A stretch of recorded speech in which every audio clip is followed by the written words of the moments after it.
Hello, I'm St. Paul City Council President Kathy Lantry. The city budget for 2013 is coming up fast. Every year, Mayor Coleman and the City Council have difficult decisions to make on how to best provide services to our residents while keeping property taxes as low as possible. We want to ensure that our residents understand what choices we face and why.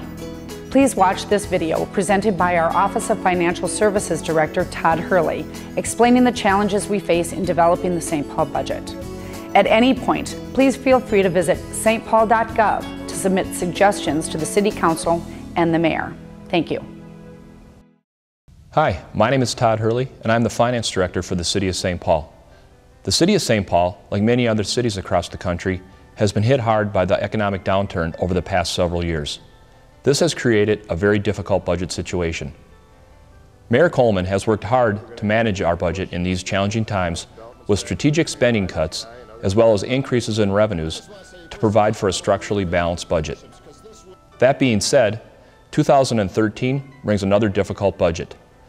The overarching budget challenge is that revenues in the City of St. Paul have not and will not keep up with the cost of providing current service levels.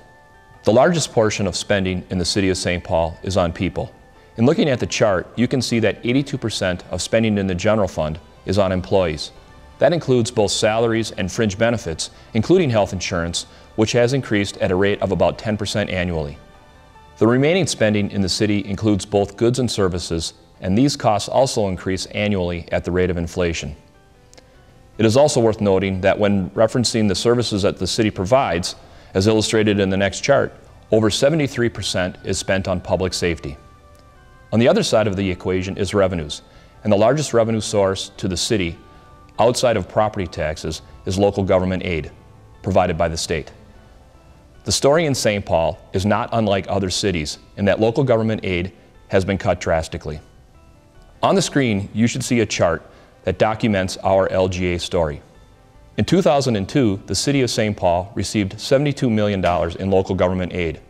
The red line on this chart shows where LGA would be if it were adjusted for inflation, just as actual spending occurs, while the blue line shows the amount of LGA the city actually receives. The gap continues to widen. In 2013, if LGA was adjusted at inflation, the city would be receiving double of what we receive today.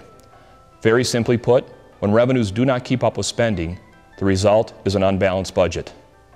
However, if revenues did grow by the rate of inflation, as displayed here, standard revenues like franchise fees and paramedic fees would increase by $2.7 million, while local government aid would increase by $1.5 million, and property taxes would increase by $2.9 million, leaving a very manageable budget gap of less than $1 million.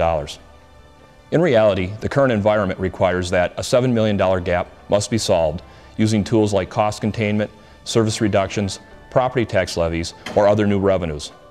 These are the decisions Mayor Coleman must consider over the next few months to balance the 2013 budget.